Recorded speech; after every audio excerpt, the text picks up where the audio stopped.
Hello and welcome back to JB Talks Football. Today we're going to be going through my Premier League predictions for the 22-23 season. This is my honest thoughts. This is really where I think people will finish. I've not tried to be biased in any way possible. You'll see later on in the video. If you think your club should maybe come in a different place, comment down below, let me know. And let's aim for 15 likes for this video. Please subscribe because I'm trying to aim for 100 subscribers by the end of this year. Right, let's get into it.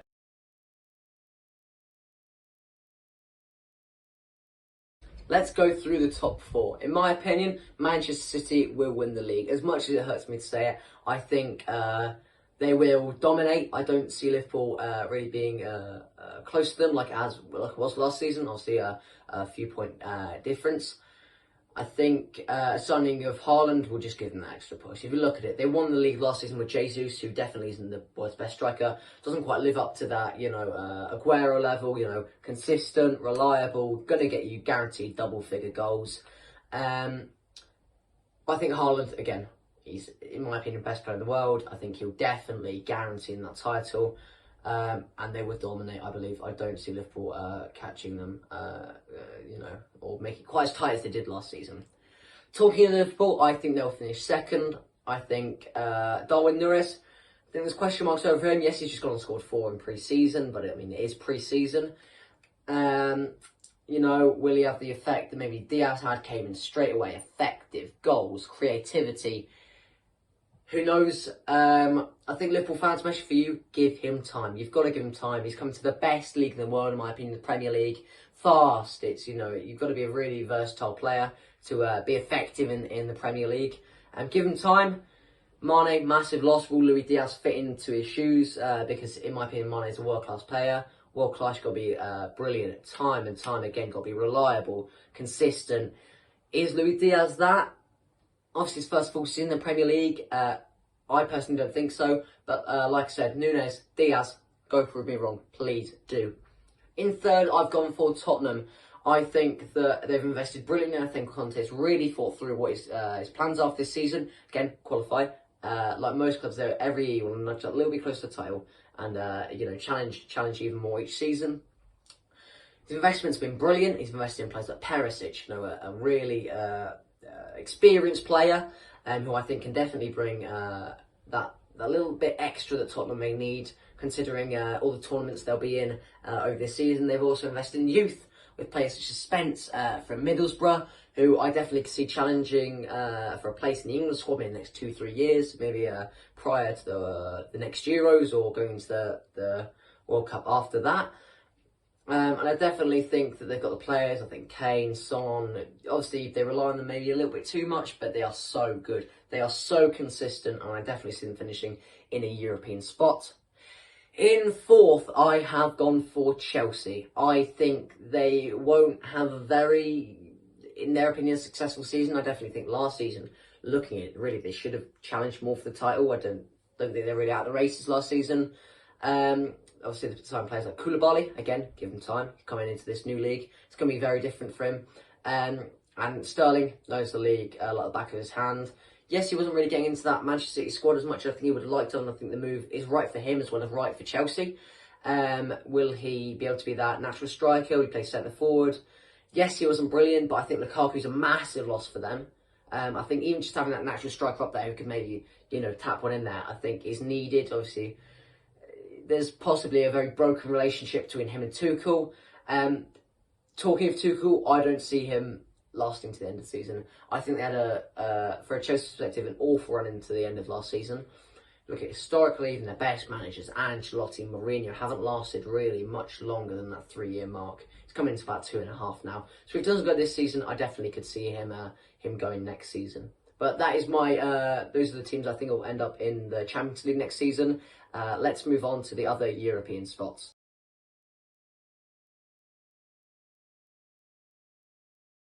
In the other 3 European spots, I've got Manchester United, Arsenal and Newcastle in that order.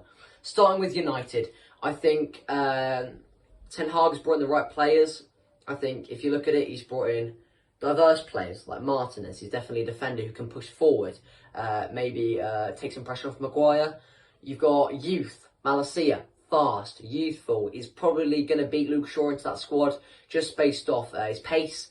And you've also got Christian Eriksen, a very experienced player who has got he's got a brilliant CV as a player, and I think he'll definitely bring that experience into that, and maybe into that midfield too, maybe even into that cam position.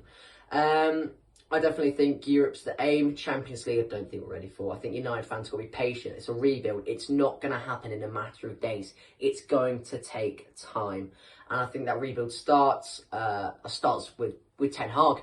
Whether it goes all the way with Ten Hag, whether we move on. I definitely think this is the start of a rebuild, and it has to be. If United want to get back to where they were, we need to start rebuilding. I think at Arsenal, I know some fans probably won't agree with me, but I don't think they've had a successful transfer window. I don't think Jesus is the man. Is he better than Lacazette? Yes. Will he give you more goals than Lacazette? Possibly. I don't think he's the best player they could have gone for. I definitely think they could have pushed maybe for a bigger player who's guaranteed you to get you goals. As well as not as maybe injury prone. He has been known for injuries over the last few seasons. Also got Zinchenko. Talks currently who plays centre half or CDM. Obviously he's naturally a left back, but even if they are going to play him at left back, I personally believe Kieran Tierney's better. I think he's more aggressive, and yes, he probably won't give you that experience of titles, but yeah, I definitely think that there are better players in that position. Arsenal, they're going into Europe this season. They didn't really lost brilliantly squad-wise last season.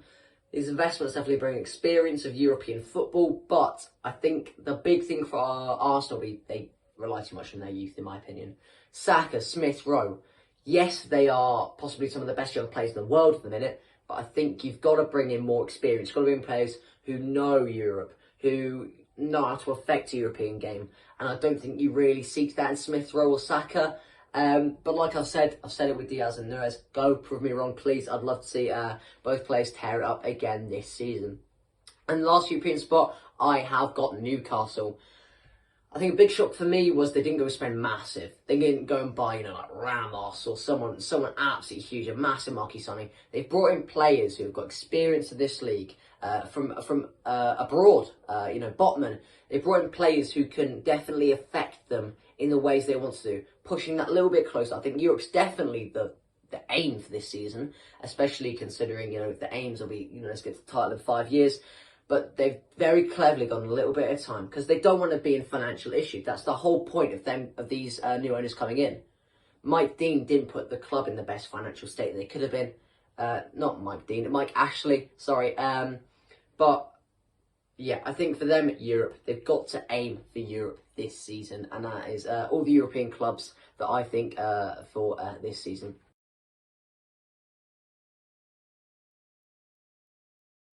We're now going to go through the next 5 teams. In 8th, I have got West Ham. I think that club's got a lot of questions with them at the minute, and I don't think they're in the perfect position to maybe pushing for Europe or even playing in Europe. Is Antonio going to be fit? Will he stay fit throughout the season? Are Bowen and Ben Rama as good as maybe people think they are? Is Rice leaving? Is this new striker going to be as good as we think he is? Because obviously you look at the past, they've had players like Haller not had the impact they wanted. Obviously he's gone off and with possibilities of an absolutely superb career. Hopefully he recovers from his treatment and the illness he's got at the minute. I think West Ham fans need to almost calm down a little bit. They need to go, do you know what, we made it to Europa League final. If you'd spoken to that same West Ham fan 5 years ago, they would have gone top 10, we'd love it. We'd absolutely rate that.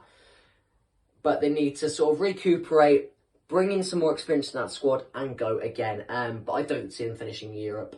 Maybe they could push the team close, but I don't see them finishing in Europe. In 9th, I've gone for the team who I think will be under the radar. I think they've got a superb manager in Graham Potter, and that is Brighton.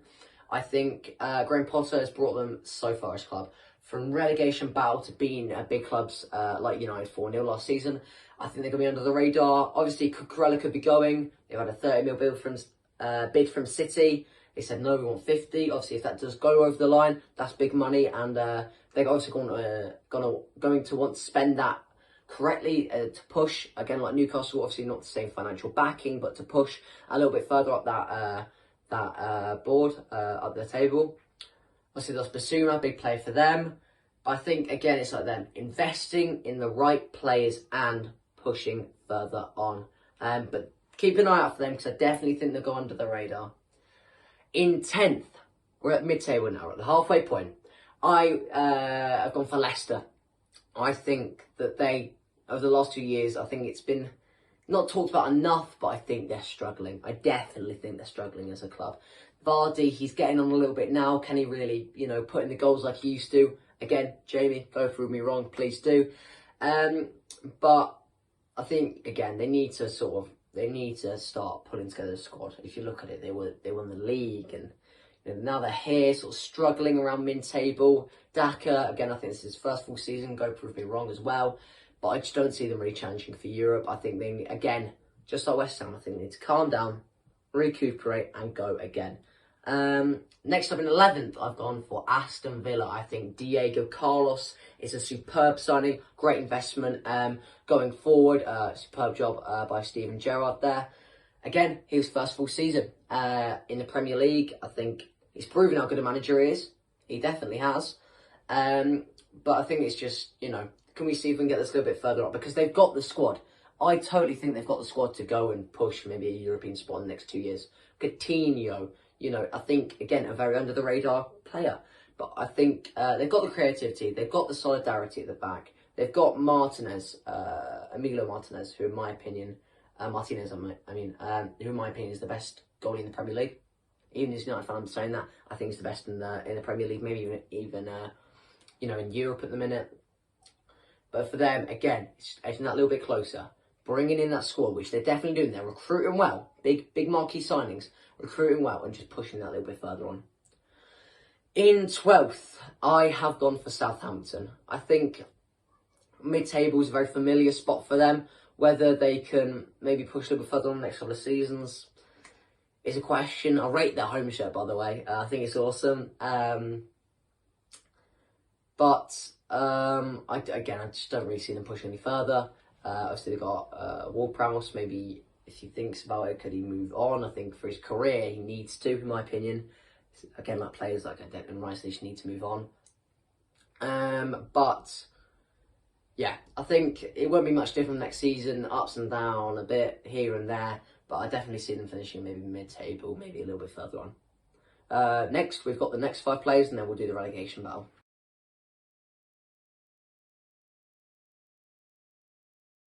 Let's go for the next 5. In 13th, I've gone for Crystal Palace. I think Patrick Vieira is definitely the right man for Palace. I think Zaha, Edouard, this will be his first full season, I believe.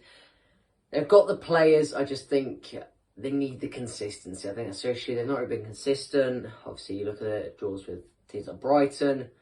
I think they can definitely push for a mid-table spot in the next couple of seasons, but it's just about building. And a recurring theme, it's just about waiting and being patient, especially for a club of maybe not a massive size. In 14th, I have gone for Wolves. Again, this is a mid-table sort of a regular spot for them. If you look at it, considering 3-4 years ago they were in Europe, they were, massive. They need to maybe push a little bit more. I think they're missing maybe that little bit of aggression, that fire, obviously. They've got players like Cody, Jimenez, Podence. Again, very similar, I think. Again, with these 5 will be a recurring theme, will be just not quite always coming together. Just missing that little bit of consistency. But yeah, I've put them in 14th. I think that's fair. I don't really, they should be pushing, but they've been very inconsistent over the last 2 seasons. In 15th, I've gone for Brentford. That is a little bit further up than what they got last season. Obviously, I think the signing of Ben Mee brings into brilliant experience, but then you've got to look and go, how do we recover from the loss of Ericsson, a player who really sort of saved our season last season? I think 15th, they might struggle. I think there'll be more downs, there will be ups for them, but I definitely see them surviving, and hopefully they can start to establish a long stay in the Premier League, I hope, because I really do like Brentford. In 16th, again, this might be a little bit of a surprise, I've gone for Fulham. I think if you look at it, Gazaniga played brilliantly last season for them. Obviously, yes, it's Championship. They just brought in Burma from Wolfsburg. Mitrovic up top, 40 goals, man. 40 goals. I think, really, if you've got 40 goals in the Championship, you really should be scoring. And I think he will next season, big time. So we'll see what happens with them. I definitely think they could finish up there. I think they've got the squad, maybe a little bit more investment here and there. I think they've got the fan base, very passionate fans. I think really we could see it all come together for them this season, and hopefully, third time lucky, they'll stay up this time. And finally, for this little bit, I've got Everton coming in at 17th. I think they'll just survive again by the skin of their teeth. I don't think Lampard's the man. I think Richarlison's a massive loss. I don't think they're going to spend that money very well. Look at their pre-season, it's something good, losing 4-0 to Minnesota.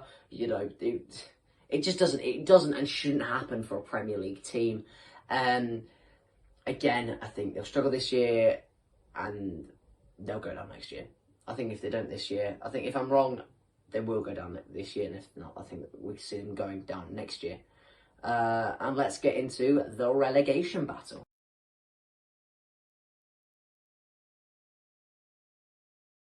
And finally, in the relegation zone, I've gone for Leeds, Forest and Bournemouth. All three of those teams, I don't think have invested enough. Leeds lost Rafinha for 60 mil, man. Go spend the money on players that can help you survive. Yes, obviously I think Forest brought in just Lingard. Will he have the effect that he did when he went out to West Ham on loan? Big question marks over him.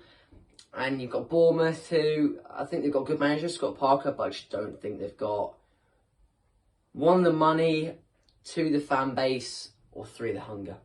All three of them, I just don't think they have. I think this be the bottom three. I think Everton could maybe, make that relegation battle a little bit exciting. Same with Fulham, but yeah, I reckon those be the bottom three.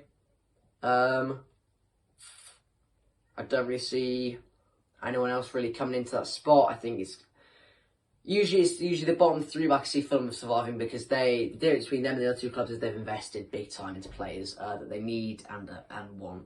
So that's a relegation zone for me.